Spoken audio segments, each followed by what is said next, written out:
It was the kind of day when everything seemed to be moving too fast. In the middle of a crowded, noisy street in downtown Chicago, 28-year-old Alex Santos, a soft-spoken Filipino man, was rushing to get to work.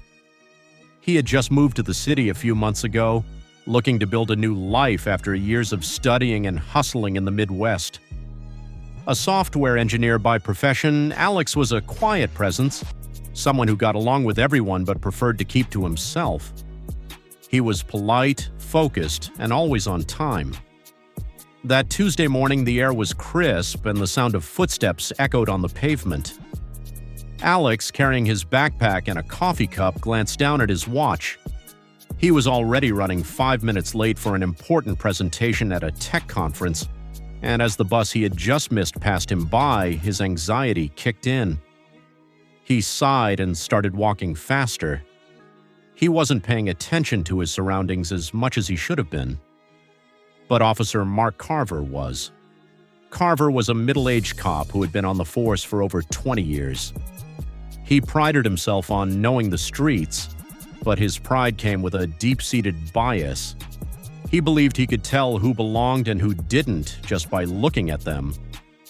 That morning, he had been dealing with a long list of minor grievances: a broken-down patrol car, a missed lunch break, and now an uneasy feeling in his gut about the growing crowd in the downtown area. Carver's eyes fell on Alex, the young man in a fitted jacket walking briskly, carrying a backpack. He didn't look like he belonged. He looked suspicious, Carver muttered to himself. Without any real reason, Carver began to follow Alex from a distance. His mind raced through the many people he had dealt with over the years, the problematic ones, the ones who didn't quite fit in with the mainstream. They were always someone like Alex, young, foreign, different. As Alex entered a busy street crossing, Carver moved in quickly, stepping in front of him. "Hey, you there, hold up." Alex's heart skipped a beat. He hadn't expected this. "Is there a problem, officer?" he asked, already sensing something was off. Carver narrowed his eyes. "You walking too fast.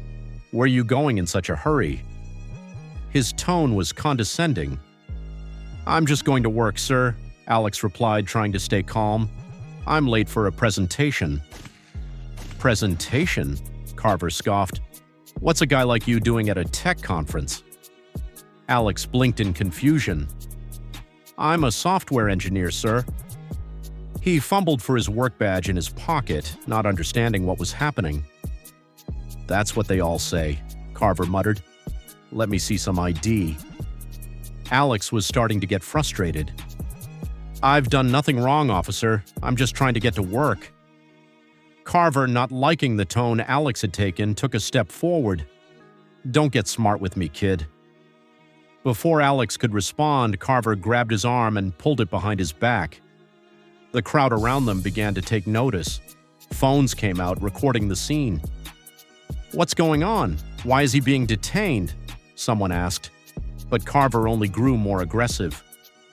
"You're not going anywhere until I get your ID," Carver growled. But then something strange happened.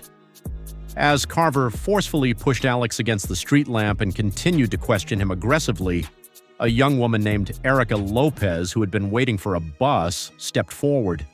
She began to record the entire scene. "Hey, he's done nothing wrong," Erica shouted, her phone raised high.